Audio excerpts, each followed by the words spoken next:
debo abandonar el cuerpo. ¿Qué forma más preciosa de poder expresar cómo vamos a morir? No dice porque ya voy a entregar los tenis o porque ya me voy a morir, como muchas veces lo expresamos en diferentes naciones, sino que de una forma muy bíblica y muy espiritual, la Biblia nos muestra que la muerte es simplemente salirnos de un envase, salirnos de un tabernáculo, porque aquí la palabra cuerpo es esquena en el griego, que es la palabra tabernáculo. Pedro estaba consciente de dos cosas. En primer lugar, en su primera carta nos habla de los últimos días y que el fin se acerca. Y en su segunda carta se refiere al tiempo que ya le quedaba tan corto de vida. En otras palabras, Pedro nos está diciendo: Dios me ha mostrado que mi vida en este mundo es muy corta. Él sabía que muy pronto el Señor se lo iba a llevar a casa, como a ti también y como a mí también. Y nuestra vida pasó como el vapor, que aparece y desaparece de repente. Sin embargo, antes de que Pedro abandonara su cuerpo, él nos quiere dejar instrucciones acerca de cómo debemos nosotros prepararnos para los últimos tiempos. Antes de que esto sucediera, el Espíritu Santo le da a Pedro palabras para la iglesia, para el tiempo final. Así pues, en la segunda carta leemos las últimas palabras de un pastor que tal vez estaba agonizando o que ya muy pronto iba a abandonar su cuerpo e iba a dejar a sus ovejas a cargo de otros pastores. Pedro sabía claramente que el mundo no va a entender el mensaje de la palabra de Dios, porque las cartas de la Biblia son para los creyentes, no son para aquellas personas que no son cristianas. Es como si yo voy en la calle y me encuentro una carta que dice: Chencho, ya me fui, te fuiste y me dejaste y te mando para el mandado, etcétera, etcétera. Yo digo, en primer lugar, yo no soy Chencho. En segundo lugar, yo no le entiendo esa carta. Y en segundo lugar, alguien la dejó. Esta carta no es para mí. Así es la Biblia. Hay mucha gente que viene a la Biblia y no la entiende porque no es para ti. La Biblia y el mensaje de Dios es para aquellos que han aceptado a Jesucristo como su Señor y Salvador. Porque solo ellos, que somos los que formamos la familia de Dios, somos los que comenzamos a entender las palabras del Espíritu Santo. Pedro sabía que el mundo no lo iba a creer, por eso escribe estas cartas a los creyentes. Esto es un mensaje de advertencia también, porque en su segunda carta, capítulo 2, versículo 1, comienza a prevenirnos de las cosas que vamos a enfrentar. Hubo también falsos profetas, escribe Pedro, entre el pueblo, como habrá entre ustedes falsos maestros, que introducirán encubiertamente herejías destructoras. Pedro nos advierte: no se espanten, no se alarmen de la cantidad de falsos predicadores, de falsos maestros, de falsas profecías que dicen que hablan en el nombre del Señor y que ustedes las van a escuchar. Porque así sucedió en el Antiguo Testamento. Y aún negarán, dice, al Señor que los rescató, atrayendo sobre sí mismos destrucción repentina. Y muchos seguirán sus disoluciones, por causa de los cuales el camino de la verdad será blasfemado. O sea, va a haber también muchas conductas, falta de integridad, falta de honestidad, por las cuales muchos cristianos, por la forma como viven sus familias, se van a burlar del cristianismo. Y dice el versículo 3, y por avaricia van a hacer mercadería de ustedes con palabras fingidas. Sobre los tales, ya de largo tiempo la condenación no se tarda y su perdición no se duerme. Dice Pedro que habrá falsos maestros, falsos profetas, que habrá personas que vayan a escandalizar a la gente y que además va a convertir el evangelio en un mercado. En otras palabras, van a comenzar a cobrar por escuchar el evangelio. Los predicadores van a comenzar a cobrar, los músicos van a comenzar a cobrar y como yo he viajado ahorita casi por todo Estados Unidos diciéndoles a los líderes, si ustedes tienen a una banda de músicos o a un predicador que les fija un precio, no lo vuelvan jamás a invitar, porque son mercenarios del Evangelio de Jesucristo. No podemos nosotros más que presentar gratuitamente el Evangelio de la gracia de Dios. Pero ahora ya vemos en la televisión que te mandan sobres. Hace poco hay un predicador la semana pasada, no lo van a creer, pero esto fue lo que dijo. Tenemos un déficit de $3 millones en nuestra organización. Necesito que ahorita saquen un sobre y le pongan atrás del sobre, pongan su ofrenda y pónganle atrás del sobre deuda cancelada. Porque en el momento en que ustedes me entreguen su sobre, otra persona y yo vamos a orar por este sobre para que todas tus deudas sean canceladas. Y además vamos a orar para que Dios te abra los tesoros escondidos. Yo estaba con mi esposa, lo vimos hace 4 días en la televisión en Estados Unidos, y yo le decía a mi esposa, ¿cómo es posible que nadie se levante y les diga, cómo es posible que le puedan creer ese falso profeta? ¿Cómo es posible que le puedan prometer a una persona que si tú das, todas tus deudas van a ser canceladas? Es increíble la forma como están esquilmando y como están tratando de presentar el Evangelio de Cristo. En el capítulo 3, 2 de Pedro 3, dice Pedro en el versículo del 10 al 12, pero el día del Señor vendrá como ladrón en la noche, en el cual los cielos pasarán con gran estruendo, los elementos ardiendo serán deshechos, y la tierra y las obras que en ella hay serán quemadas. Puesto que todas estas cosas han de ser deshechas, ¿cómo no debéis vosotros andar en santa y piadosa manera de vivir, esperando y apresurándoos para la venida del día de Dios, en el cual los cielos encendiéndose serán deshechos, los elementos siendo quemados se fundirán, pero nosotros esperamos, según sus promesas, cielos nuevos y tierra nueva, en los cuales mora la justicia. Como cristianos, nosotros creemos las palabras de Dios acerca de los tiempos finales y estamos recibiendo, amados santos, actualmente advertencias muy fuertes. Advertencias muy fuertes, y todo aquello que el mundo había hecho hasta estos tiempos va a comenzar a ser sacudido por Dios. Los banqueros robaron a la gente, principalmente la clase media baja alta, con tantos intereses de las casas, de las tarjetas de crédito, y dijo Dios, ¡basta! Ya no van ustedes a explotar a la gente.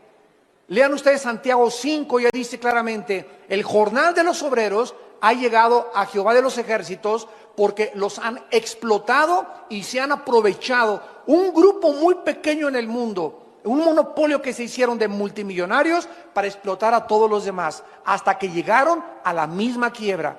Y estaba tan interconectadas las naciones en el mundo con los Estados Unidos de Norteamérica, que cuando cayó Estados Unidos, está cayendo la economía mundial. ¿Por qué? Para que se cumpla la palabra de Dios, que el mundo se dirige a una economía global. Muy pronto, escúchenme ustedes, no lo digo yo, lo dice la Biblia, vamos a tener una moneda tal vez internacional, y los primeros pasos van a ser que no va a ser el peso, ni el dólar canadiense. Se va a unir Canadá, Estados Unidos y México con una sola moneda. Se van a unir después el euro con otra sola moneda, y hasta que el anticristo surja será una moneda internacional. Y después viene la marca de la bestia, donde nadie podrá comprar ni vender sin tener el número 666. El mundo se dirige con una velocidad vertiginosa y acelerada a los tiempos finales. Y Dios está sacudiendo lo que más le duele a la gente, el dios del oro y la diosa del sexo. Son los dos dioses ante los cuales el mundo se ha inclinado actualmente. Han adorado al oro, han adorado al dinero, y Dios nos ha dicho a nosotros, ustedes no se afanen por vuestra vida. ¿Qué han de comer? ¿Qué han de beber? ¿Dónde han de dormir? Búsquenme, para que no se llenen sus corazones de glotonería y de los afanes de esta vida, y el día los sorprenda como ladrón. ¿Cómo debemos entonces prepararnos para estos tiempos que estamos viviendo? Es normal pensar, es lógico cómo vamos a sobrevivir los tiempos amenazadores que estamos enfrentando. Cuando las tormentas comiencen a azotar más fuerte y comience a llegar a tu vida, toda esperanza comience a escaparse de recuperación, como los que perdieron sus casas en Galveston, Texas, en Nueva Orleans, los que están sufriendo el incendio de sus casas en California, los tsunamis, los huracanes. Cuando llegue una devastación a tu vida, donde pierdas el trabajo y pierdas las cosas que tú crees que para ti eran lo más importante, entonces, ¿qué es lo que vas a hacer acerca de tu vida y de tu familia? ¿Qué vas a hacer acerca de tu trabajo, de tu casa, de tu comida y de tu ropa? Creo que esto es una preocupación lógica y legítima de todo creyente, pero de una manera asombrosa. Pedro no nos ofrece ningún consejo acerca de cómo prepararnos financieramente. No nos aconseja dónde invertir nuestro dinero. No nos aconseja nada de cómo proteger nuestra casa, ni cómo sobrevivir al calentamiento global o a la inflación. ¿Por qué? Vamos a ver enseguida los 4 consejos que nos ofrece el apóstol Pedro. Número 1. La primera cosa que debemos hacer para prepararnos para los tiempos que estamos viviendo es confiar en la fidelidad de Dios. Número 1. Pedro ya había experimentado la pobreza, ya había experimentado la fidelidad de Dios. Cuando seguían a Jesucristo, Cristo les enseñó a que no se preocuparan dónde iban a dormir al otro día, si iban a traer tortas, si iban a traer sándwiches, si iban a tener comida, porque ellos donde les agarraba la noche, ahí dormían. Y donde en la noche les sorprendiera, ahí ponían un cartón, un petate o sobre el pasto, y ahí comenzaron a aprender a despertarse todos los días y a seguir a ese hombre que dijo: Jesús, hoy no les va a faltar donde dormir, hoy no te va a faltar el techo, hoy no te va a faltar la comida. Vean ustedes, por ejemplo, en Mateo capítulo 8, versículo 20, que dice la Biblia, Mateo 8:20, Jesús les dijo a los discípulos: las zorras tienen guaridas y las aves de los cielos tienen nidos, mas el Hijo del Hombre no tiene dónde recostar la cabeza. En Mateo capítulo 14, versículo 15 al 21, Mateo 14, del 15 al 21, les dice Jesús: cuando anochecía se acercaron los discípulos y le dijeron a Jesús: el lugar es desierto, la hora ya pasada. Despide a la multitud para que se vayan por las aldeas y compren de comer. Jesús les dijo: no tienen necesidad de irse, denles ustedes de comer. Aquí se enfrentan con una situación donde había cerca de 5,000 personas. Y ya no tenían leche para los niños, ya no había comida en la noche, y los discípulos comenzaron a afanarse y a preocuparse. No tengo para mañana, no tengo para hoy en la noche para comer. Y Cristo les dice: denles ustedes. Y en ese momento se voltean los discípulos, ¿verdad? Y le han de haber dicho: Señor, no trajimos sándwiches. No hay ni un McDonald's abierto a estas horas. No hay nada absolutamente que podamos recurrir. Ellos dijeron: no hay más que 5 peces y 5 panes y 2 peces. Y Cristo dijo: lo poco que tú tienes, escucha este principio, lo poco que tengamos con la bendición de Dios se multiplica. Lo poco que tengamos, si tenemos la bendición de Dios, se nos va a multiplicar.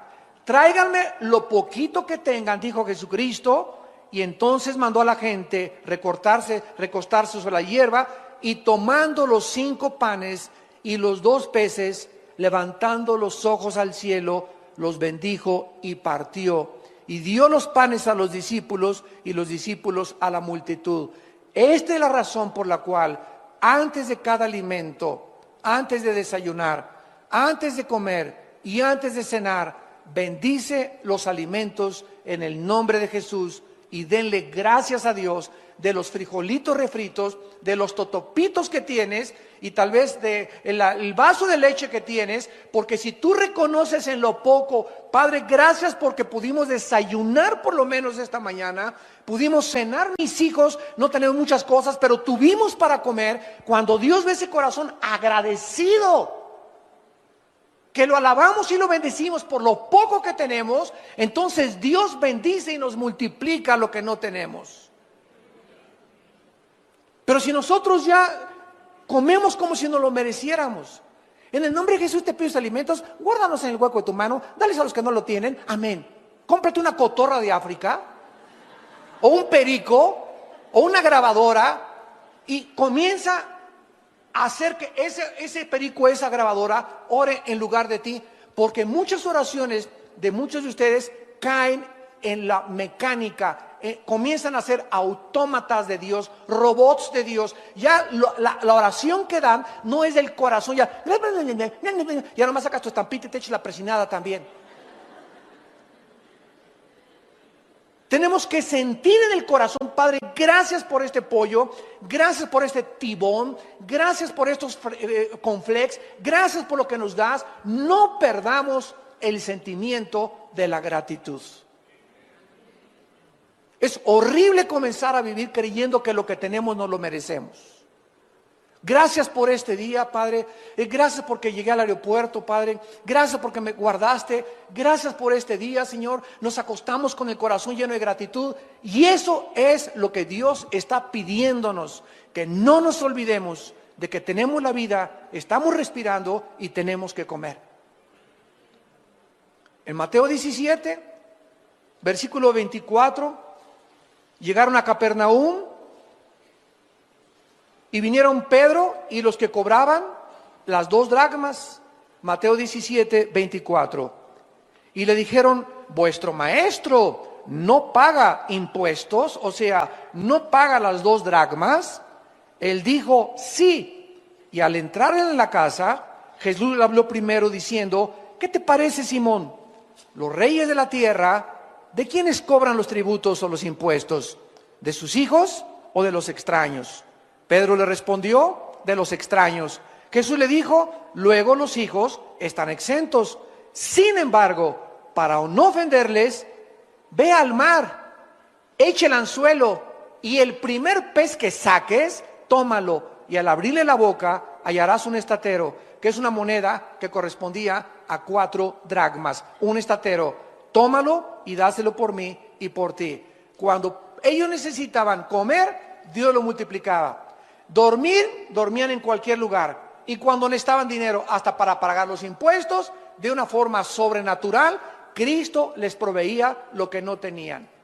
¿Se imaginan ustedes el control de Jesús que hizo los cielos, la tierra, los peces, los animales, los moscos, los insectos, las estrellas, los planetas? Y cuando viene a esta tierra nos muestra que Él era el que tenía el control del universo, al decirle a Pedro, hay un pez que te va a obedecer. Y el que va a morder el anzuelo trae dentro un dracma que alguien tiró y se lo comió. Cristo sabía aún lo que los peces comían. ¿Y cuál era el pez de los miles que había en el mar de Galilea que tenía una moneda en su estómago, en su pancita, para que con esa pagara los impuestos? ¿Tú crees que a ti no te dará Dios lo que tú necesitas si tú se lo pides? Si un hijo le pide a su padre un pan, ¿le daremos una serpiente a nuestro hijo? ¿Cuánto más nosotros, cuando tenemos una necesidad, debemos nosotros de seguir confiando en Dios? Los apóstoles aprendieron a vivir sin dinero y con dinero. Los apóstoles comenzaron a experimentar que Dios es poderoso para nunca dejarnos ni abandonarnos. Sabían lo que significaba dormir bajo las estrellas, sin cama ni almohadas. Siguieron a Jesús sin tener un empleo fijo ni promesas de dinero alguno. Solo eran dueños de la ropa que traían y de las sandalias que traían puestas. Y tú tienes 3 pares de tenis, tienes 2 pares de jeans, tienes 3 camisas, ya vas de gane. Tienes un techo, no estás a la intemperie durmiendo. Tienes un jacalito donde duermes arriba de un petate. Tienes un horno ahí para que te caliente. En otras palabras, los discípulos aprendieron a confiar en la provisión diaria de Dios para todas sus necesidades. Esto es lo que nosotros tenemos que aprender en Filipenses capítulo 4. Filipenses capítulo 4. Versículos del 11 al 13, el apóstol Pablo, al igual que Pedro, nos escribe estas palabras. Filipenses 4, del 11 al 13. Y dice el apóstol Pablo: no lo digo porque tenga escasez, pues he aprendido ¿a qué? ¿Cuál es la clave para ser feliz? No es tener dinero, porque si solamente eres feliz cuando tienes dinero, qué miserable vas a ser cuando no lo tengas. La clave de la Biblia es que aprendamos a contentarnos con o sin. Porque si no tienes, estás contento porque no dependes de tu contentamiento si tienes. Porque no toda la vida vamos a tener. Yo recuerdo cuando yo inicié el ministerio en 1979. Me fui casi 4 o 5 años de misionero a la sierra de Guerrero y de Oaxaca. Y durante 3 años anduve en la sierra con los indígenas durmiendo en petates, en casas de adobe, en pueblos de leprosos. No teníamos para comer, comíamos lo que pescaba yo en el mar. Y lo que arrancábamos, los mangos que arrancábamos de los árboles, esa era la comida de mi familia durante 4 o 5 años. Y nunca dejamos de comer mangos, nunca dejamos de comer manzanas y siempre pescaba algo en el mar para llegar y hacer un pez o 2 peces, y comimos pescado durante 4 o 5 años porque éramos tan pobres que no teníamos. Mi primer coche lo compré hasta 1987, una combi que un hermano me regaló en México. Y andaba en México en las camionetas y en las peceras para acá y para allá, en la lluvia dando estudios con las iglesias, etcétera, etcétera. No todo lo tenemos hasta ahorita. Pero han pasado 30 años del ministerio y me he dado cuenta que nos usó a nosotros, a Dios, para abrir el camino y para enseñarnos precisamente a que nada nos debe detener. Dios me enseñó y aprendí a contentarme cualquiera que sea mi situación. Si ahora soy pobre, ya no le voy a tener miedo a la pobreza, porque ya sé lo que es ser pobre. Ya aprendí que cuando estaba con él era contento, y me acuerdo que llegaba a la casa y cantábamos himnos y con una vela hasta las 3 de la mañana estudiaba teología, porque ni luz teníamos en la cabañita que vivíamos en Acapulco, en una montaña. Entonces yo me río de ver hacia ahí la pobreza, me río porque ya he aprendido a contentarme y no me hace falta que no tener. Y es lo que muchos desgraciadamente no han podido aprender. Crían a sus hijos como niños pirrurations.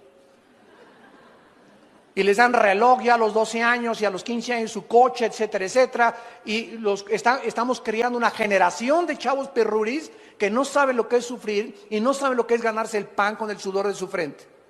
Y es cuando nosotros se casan a los 24, 25 años de edad y ya quieren tener su Sony Trinitron, tienen que tener alfombras persas, persianas de Liverpool y de Palacio de Hierro, y quieren tener todo. Y si no lo tienen, se suicidan o roban o se divorcian, porque mi mamá me crió en camas de sábanas de seda. Y comíamos puro caviar y comíamos puro chivo importado.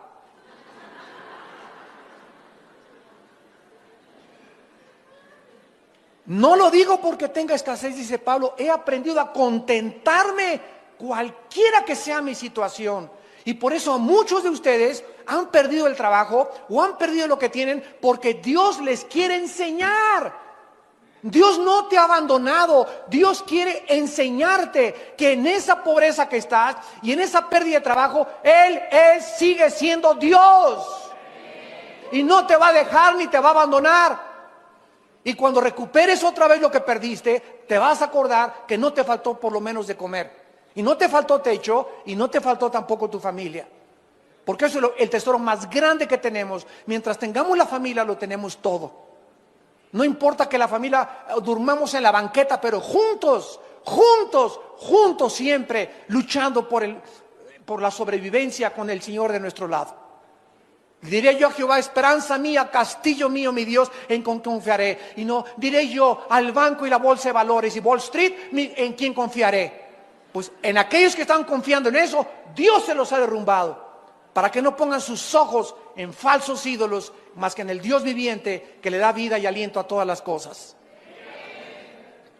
Dice Pablo, versículo 12, sé vivir humildemente, sé tener abundancia, en todo y por todo estoy enseñado, para estar saciado como para tener hambre, para tener abundancia como para padecer necesidad. Y el secreto está en el versículo 3, todo lo puedo en Cristo que me fortalece. Ese es el secreto. Ay de ustedes los que hacen dinero y no han aprendido a vivir con el dinero, porque el dinero los echa a perder. Hay de ustedes de los que la noche a la mañana se enriquecen y no saben qué hacer con el dinero. Y en lugar de entender el propósito por el cual Dios nos da el dinero, comienzan a hacer dinero y se olvidan de Dios y comienzan a tener más gastos y más lujos, y el club y la familia Pompidou y la familia Richelieu, etcétera, etcétera, y comienzas a alejarte de Dios y alejarte del discipulado. Ni diplomados tomas. ¿Por qué? Porque comienzas por los afanes de la vida, porque no habías aprendido a vivir con dinero. Tenemos que aprender a vivir sin dinero, pero también cuando tengamos dinero tenemos que aprender cómo administrar ese dinero. Porque si ese dinero que tienes tú ahorita, tú no sabes con qué propósito Dios te lo dio y crees que es para ti, entonces algún día te comenzará a faltar y te dirá Dios, acuérdate que yo deshago como polilla lo más apreciado del ser humano. En segundo lugar, el segundo consejo que se nos da es no preocuparnos por las cosas materiales. ¿Saben lo que significa la palabra preocuparse? Pre es antes, ocuparse es poner atención. Una persona preocupona es una persona que está antes de que suceda algo, ocupándose o concentrando su atención en algo que no ha sucedido. ¿Y mañana qué como? ¿Y qué no se pasó mañana? Hoy, pero si no, todavía no llega mañana. Todavía ni siquiera. Estamos apenas a las 10 de la mañana, a las 11 de la mañana, y ya estás preocupada por tu lavadora y por tu trabajo. Ahorita disfruta tu pollito y gloria a Dios, tú en la iglesia. A lo mejor ahorita viene por nosotros el Señor a la 1. La pregunta más importante que Dios nos haría en estos tiempos es la siguiente: ¿qué hay en tu corazón en estos últimos tiempos? ¿Preocupación por el dinero? ¿Por tus inversiones? ¿Por la caída de la bolsa de valores? ¿Por tu salud? ¿Por tu futuro? ¿Por tu familia? ¿Qué está en este momento, en estos tiempos, llenando tu corazón? ¿Qué es lo que más te preocupa en estos tiempos? ¿En qué te estás convirtiendo, dice Dios en esta tarde? Y a ustedes que nos ven por la televisión, ¿en qué te estás convirtiendo mientras más rápido nos acercamos a los tiempos finales? ¿En una persona avariciosa, ambiciosa, preocupada por el dinero? ¿Una persona llena de ansiedad y de estrés y de cosas que aún no suceden? ¿En qué te estás convirtiendo? Analiza tu corazón a la luz de los tiempos que estamos viviendo. El rey Salomón escribió en Proverbios capítulo 18, versículo 11. Proverbios 18, 11. Las riquezas del rico son su ciudad fortificada y como un muro alto en su imaginación. O sea, los ricos piensan así, dice Dios. Y esto lo escribió el hombre más sabio que ha existido en la historia después de Cristo, el rey Salomón. Los ricos así piensan: mientras yo tenga 1 millón o 2 millones de dólares, mientras yo tenga 1 o 2 propiedades, mientras sea dueño de una casa, mientras tenga mis inversiones, estoy tranquilo. Y dice Dios, es la obra de tu imaginación nada más. Porque de la noche a la mañana, cualquier persona como lo estamos viendo en nuestros tiempos, se quedan en la bancarrota. Ahorita hay más de 600 suicidios en Estados Unidos, hasta la semana pasada que yo me vine, de ricos que se están quitando la vida por la caída de la bolsa de valores. Y de personas que habían invertido todo o la mitad de su capital en la bolsa de valores y no tienen absolutamente 1% de probabilidades de recuperación o de repunte. Por la deuda de los más de 3 trillones de dólares que tiene el gobierno federal americano. Se quitan la vida. ¿Por qué? Porque aprendieron a vivir confiados mientras tenían, y cuando no tenían, no tienen propósito ni razón para seguir viviendo. En Proverbios capítulo 23, el rey Salomón continúa dándonos consejos y dice el versículo 4 y 5. Proverbios 23, del 4 al 5. No te afanes por hacerte rico. Sé prudente y desiste. ¿Has de poner tus ojos en las riquezas siendo ningunas? Porque se harán como alas de águila y volarán al cielo en septiembre del 2008. Ese es primera de Armando 2.1. Esto fue escrito hace 3000 años. Y ante nuestros ojos estamos viendo de qué manera Dios está quitando y derrumbando el becerro de oro.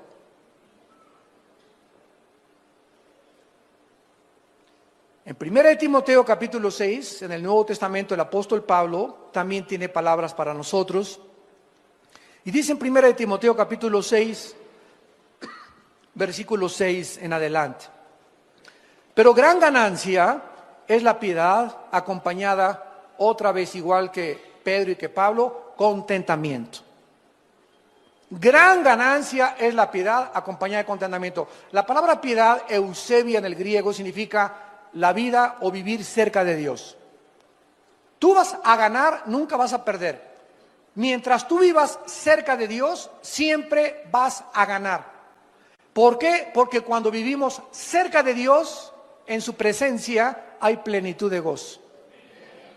Los que viven cerca de Dios tienen que estar contentos, cualquiera que sea su situación. Porque viven alabando a Dios, dándole gracias a Dios, de que por lo menos tienen que comer, tienen guaraches que ponerse y tienen un petate donde echarse, donde acostarse. Porque nada hemos traído a este mundo y sin duda nada podremos sacar. Imagínate cualquier persona rica que nos escuche en este momento, que has guardado y échale y abonos y el dinero y hasta abajo el colchón, y de repente hoy te mueres un accidente, una embolia, un ataque al corazón, y tú tenías dos propiedades, y cuando te entierran en el ataúd, ni el anillo que traes de casado te llevas. Todo se queda de la noche a la mañana y va a estar tu familia como alacranes peleándose la herencia. Ahí en el panteón van a comenzar los pleitos ya por ver quién tiene más herencia. Así es el corazón humano. ¿Y para qué lo que guardaste? Lo guardaste para que lo heredaran y se convirtiera en maldición en tus hijos y en mucha familia.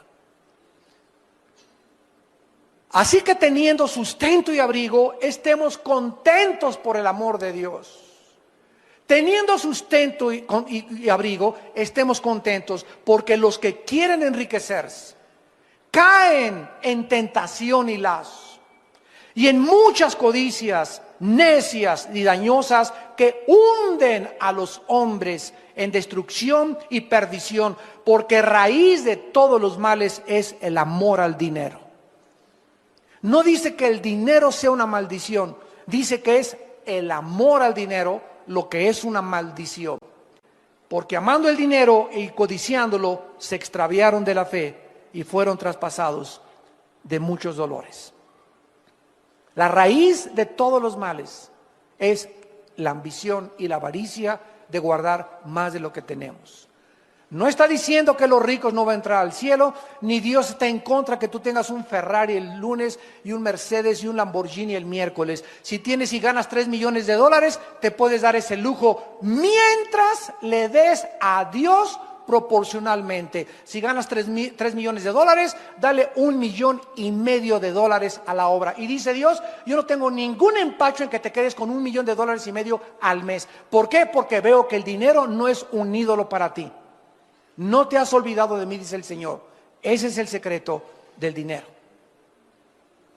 Pero cuando comenzamos a tener dinero y comenzamos a guardar de más, habiendo tantas necesidades, orfanatorios, que institutos, que comprar un edificio, etcétera, etcétera, y tú guardas y échale, y échale, y échale, es cuando Dios se enoja contra nosotros, porque nos convertimos en avariciosos, en codiciosos y en personas que vamos a ser algún día hundidas en perdición y maldición. Dice en Eclesiastés capítulo 5 en el Antiguo Testamento, después de Proverbios está Eclesiastés, y dice Salomón: el hombre más multimillonario que ha existido en toda la historia, Salomón. Nadie ha tenido más dinero que Salomón. Ni Howard Hughes, ¿verdad? Ni Bill Gates, ni Carlos Slim, ni ningún otro millonario actual se compara con las riquezas que tuvo Salomón. Y escuchen lo que dijo Salomón. Eclesiastés 5, versículo 10 en adelante. El que ama el dinero no se saciará de dinero, y el que ama el mucho tener no sacará fruto. Esto es vanidad. Cuando aumentan los bienes, también aumentan los que los consumen. Qué bien pues tendrá su dueño sino verlo con sus ojos. Dulce es el sueño del trabajador, coma mucho, coma poco, pero al rico no lo deja dormir la abundancia. Qué ironía del destino, ¿verdad? El campesino va y siembra su maicito y su caballito y su burrito, y en la noche... Pero el rico, mis inversiones, el cuento, la computadora, la laptop y esto y el otro. Y vemos, ¿verdad?, que aquel que no tiene nada, ¿de qué se preocupa que hoy la bolsa de valores? ¿Y qué? Pero ¿quiénes son ahorita los que se están matando? ¿Quiénes son ahorita los que están suicidando? ¿Quiénes son ahorita los que están comprando Prozac, pastillas tranquilizantes, y le están entrando más a la coca y más al alcohol? ¿Quiénes? Aquellos que tenían puestos sus ojos y que amaban el dinero. Para ellos es esta maldición. Y dice el versículo 13, hay un mal doloroso que he visto debajo del sol, las riquezas guardadas por sus dueños para su mal, las cuales se pierden en malas ocupaciones, y a los hijos que engendraron, escucha, nada les queda en su mano. Jesús nos dejó consejos, amados. No nos dejó consejos de cómo invertir ni qué guardar, sino que al contrario, nos dio instrucciones el Señor Jesucristo muy claras en Mateo capítulo 6.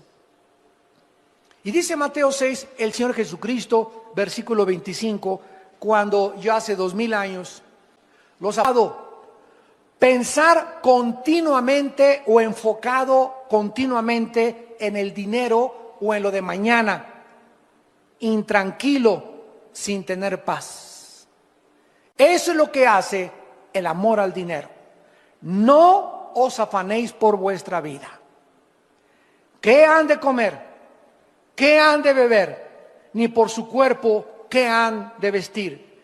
¿No es la vida más que el alimento y el cuerpo más que el vestido? Pregúntate en esta tarde, ¿estoy vivo? Ahora, si estás vivo y yo estoy vivo, ¿a quién le debemos el aliento y la respiración? A Dios. O sea, Dios está consciente que estás vivo. Y si Dios está consciente que estás vivo, entonces, ¿no crees que también está consciente del zarape que traes? ¿De los guaraches que traes? ¿De la casa donde vives? ¿De si tienes o no tienes para comer? Entonces, si Dios nos sigue dando la vida y amanecimos hoy, ¿por qué nos preocupamos en las cosas secundarias cuando lo más importante es vivir? Este es el mensaje de Cristo a nuestra conciencia. Miren las aves de los cielos, versículo 20, que no siembran, ni ciegan, ni recojan en graneros. Salte mañana en la mañana, dice Cristo, y asómate a ver los pajaritos. Ninguno de ellos tiene cuenta en Bancomer. Nunca encontrarás a los pajaritos haciendo un hoyo. Vamos por las lombricitas y vamos a guardar lombricitas aquí, a amontonar 5 o 6 lombricitas en la noche, y me voy a mi nido con mi pajarito, con mi esposita, con mis pajaritos, y ahí tenemos lombricitas por si mañana amanece y no tenemos lombricitas para mañana. Dios puso un programa en los pajaritos para que fueran una lección a nosotros y para que los observáramos. Si Dios les puso ese programa donde ellos no deben de amontonar ni guardar para mañana, ¿por qué entonces lo hacemos nosotros? ¿Por qué desconfiamos del poder y la misericordia de Dios? Y vuestro Padre Celestial alimenta a las aves, ¿no valen ustedes más que ellas? Un pajarito, ¿cuánto cuesta? 3 pesos. Hasta peso te los venden en el mercado a veces. ¿Y cuánto vales tú? Que Jesucristo, su Hijo, dio su vida en una cruz por nuestros pecados. ¿Y te estás preocupando por mañana? ¿Qué enojado está Dios contigo? Qué triste y qué desgarrado tiene su corazón Dios. Porque sin fe es imposible agradar a Dios. Si no la fe es confiar. Si no confiamos en Dios y no está Dios viendo que estamos confiando en Él, no lo estamos agradando. Puedes aplaudir, tocar el pandero, gritar, hacer 1000 cosas, levantar iglesias, predicar el evangelio, pero la única forma y la más importante forma en la que Dios está contando con nosotros, contento, es que vivamos confiando en su provisión diaria. ¿Y quién de ustedes, dice el versículo 27, podrá añadir a su estatura un codo? Tú naciste chaparrito con unos 55 de estatura, aunque te pongas tan corto no vas a crecer. Eso forma genéticamente ya parte del cuerpo humano. Por más que le hagas así, y le hagas así, y le hagas así, no vas a crecer. Y así, si tú dices, voy a tener 2 empleos ahora, para tener más dinero, y mi esposa la voy a meter a trabajar para que entre los dos gastemos el sustento cuando tienen niños chiquitos. Dios quiere que tu esposa se quede en su casa y los niños nada de guardería, que los cuide tu esposa, y si tú confías en Él, aunque tú te afanes, no vas a progresar más, porque aunque tú te afanes y ella se afane y les entre más dinero, no van a ser felices ni van a disfrutar lo que tienen. Si nosotros disfrutamos la vida, es con la bendición de Dios. La esposa que tiene hijos pequeños debe vivir en su casa y debe estar contenta en su casa de ser su ministerio, mientras el hombre va a buscar el pan y traer el sustento a su casa. Y Dios va a prosperar tu trabajo y te va a dar otras oportunidades de trabajo y te va a aumentar el sueldo de tu trabajo y te va a dar más bendiciones cuando Él vea que confías en Él. El mucho afán no va a ser que hagas más dinero ni que vivas más feliz. Busca a Dios y su reino y su justicia sobre todas las cosas. Y todas las demás cosas te serán añadidas. Versículo 29, versículo 30. Y si la hierba del campo que hoy es y mañana se echa en el horno, Dios la viste así, ¿no hará mucho más a vosotros, hombres de poca fe? Si vemos el colorido de una flor, el colorido de una mariposa, el colorido de los campos y de las puestas de sol, ningún pintor, ni Leonardo da Vinci, ni Miguel Ángel, ni nadie ha podido imitar los colores tan preciosos que tienen las plantas y las flores. ¿Y tú te preocupas por tu vestido de china poblana? No os afanéis, pues, no estés intranquilo, no pierdas la paz. Mantén la serenidad, guarda la tranquilidad en tu corazón. El Señor es mi guiador, Él es mi pastor, nada me faltará. En lugares delicados pastos me hará descansar. Confía en mí, dice el Señor. Este es el tiempo más precioso que la iglesia tiene para demostrar quiénes son los cristianos. ¿Quiénes son ahorita verdaderamente los cristianos? Ya se acabó el cristianito el domingo nada más. Ahora vas a demostrar en los tiempos que estamos viviendo si realmente crees y confías en Dios. Los gentiles, dice Cristo, el versículo 32, o sea, las gentes que no tienen a Cristo buscan todas estas cosas. Ve a tu cuñado, a tu tío, a tu primo, a tus hermanos, ve a tus familiares que no sean cristianos. Viven únicamente para la lana, la plata, la plata, la plata. Cómo hacer dinero y aprender, y el otro, y todos los días prende el noticiero y cada vez el corazón les va a explotar mañana. Las noticias aumentan, las malas noticias aumentan, y porque están enfocados nada más el oro, el becerro de oro, se está deshaciendo, se está fundiendo, el oro se está yendo, porque toda su vida está puesta ahí. Los gentiles buscan todas estas cosas. El corazón del mundo está en eso, porque ellos creen que eso es lo que vale en la vida. Pero vuestro Padre Celestial sabe que tú tienes necesidad de estas cosas. Busca primeramente mi reino y mi justicia, y todas las demás cosas te serán añadidas. Y finalmente, regresamos a 1 de Pedro 4, se nos da el cuarto consejo: prepararnos espiritualmente. Dice en 1 de Pedro 4:7, mas el fin de todas las cosas se acerca, sean sobrios y velen en oración. Si tú ya sabes ahora hasta este momento que no te va a faltar, Dios va a proveer milagrosamente en tu casa, como lo hizo con una viuda que se llamaba de Sarepta y su profeta Elías. Dios le dice una vez a Elías: quiero que vayas a un pueblito, y al entrar al pueblito va a estar una señora que es viuda recogiendo leña. Y quiero que cuando llegues a ese pueblito le digas a esta viuda que te lleve a tu casa y que te dé de comer. ¿Por qué no le dijo Cristo: quiero que llegues al Holiday Inn? O te voy a mandar con una familia que tienen cornflakes, que tienen avena, que tienen bastante para desayunar, tienen hasta chorizo de Toluca para que te hagan de desayunar. ¿Por qué Dios manda a su profeta con la mujer más pobre de todo el pueblo? Parecería a primera vista falta de misericordia, ¿no es verdad? Caray, aún lo que no tiene se le va a ir a quitar a esa pobre. ¿Cómo lo manda con la que no tiene? Pues llega Elías y la viuda le dice: sí, con mucho gusto, tengo nada más en mi casa, ni cornflakes ni avena, tengo nada más un poquitito de aceite y un poquitito de harina para hacer y freír una sola pieza de pan o un hot cake. Y la viuda hace entre ella y su hijo.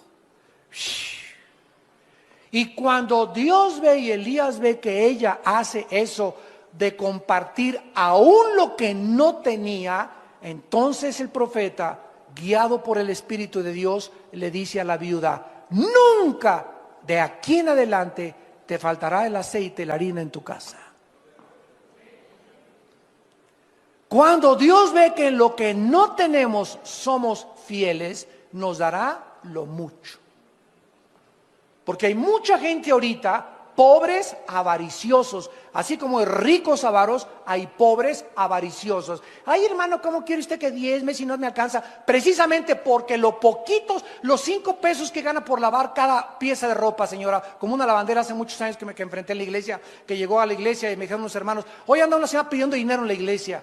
Y me acerqué y le pregunté a la señora: oiga, señora, ¿por qué está pidiendo dinero aquí en la iglesia? Me dice que soy lavandera. Y le digo: ¿cuánto cobra por cada pieza de ropa? Esto fue como en el 84, 85. Y me dice: pues cobro 5 pesos. Y le dije: ¿y de esos 5 pesos le da usted 50 centavos de diezmo al Señor? Y me contestó: ay, hermano pastor, ¿cómo quiere que comparte 50 centavos si apenas con los 5 pesos me alcanza? Y le dije: ¿sabe una cosa? Como Dios Teofilito ni le seguirá alcanzando, le dije.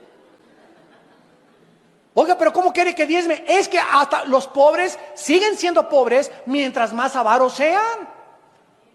Pero si usted, aunque lo poquito que tiene, como la viuda, y le da al Señor y es fiel, aunque me vaya en camión, Señor, pero aquí está lo que te corresponde a ti, nunca te faltará, porque Dios le da la cosecha al que siembra.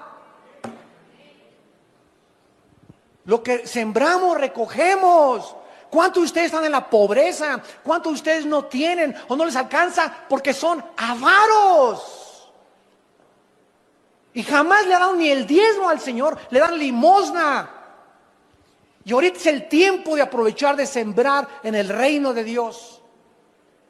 Por eso vives como vives, porque ¿cómo puedes esperar una cosecha cuando no has sembrado absolutamente ni un centavo en el reino de Dios? Pedro está repitiendo lo que Cristo dijo con otras palabras en Juan 14. Si creen en Dios, crean en mí, no se turbe su corazón. No estén intranquilos, no estén preocupados, no estén ansiosos. Voy a preparar un lugar para ustedes, para que donde yo voy, ustedes también estén.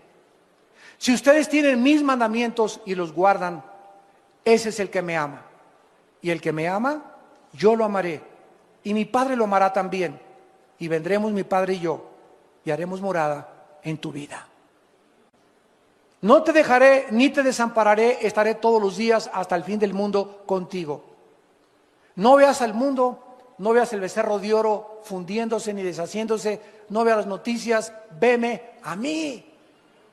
El creador y sustentador, el que extiende los cielos como una cortina y extiende la tierra y sus productos y da aliento a los que en ella moran y espíritu a los que por ella caminan. Él es el Dios al que estamos sirviendo. Y ahorita nos está probando, no estamos todavía en la tribulación. Imagínense cuando entre la tribulación, si ahorita los que dicen que son cristianos no están soportando esta prueba, ¿cuánto más de las cosas que sobrevendrán sobre este planeta? Es el tiempo, amados santos, de prepararnos espiritualmente en oración. Velando, estando conscientes de los peligros que nos rodean y estar pasando más tiempo con Dios. Es triste que actualmente veamos a millones de cristianos que invirtieron en la bolsa de valores. Y esto no significa que Dios está en contra, no me vayan a malentender, de que invirtamos y tengamos ahorros. Dios no está en contra de que tengas ahorros, pero no que pongas tus ahorros en inversiones gigantescas como la bolsa de valores, con muchísimos más riesgos que los que tienes en el banco. Ahorita en Estados Unidos los que tienen una cuenta menores de $100,000, el banco les promete devolverle los $100,000. Si tienen más no se los promete. Así que están sacando todo el dinero que pueden de los bancos ahorita, ¿verdad? Entonces no está Dios en contra que tengas que tus 25,000, que tus 50, que tus 100,000 pesos ahorrados, o que ahorres 5 millones de pesos, mientras, escúchame, en la misma proporción le des al reino de Dios.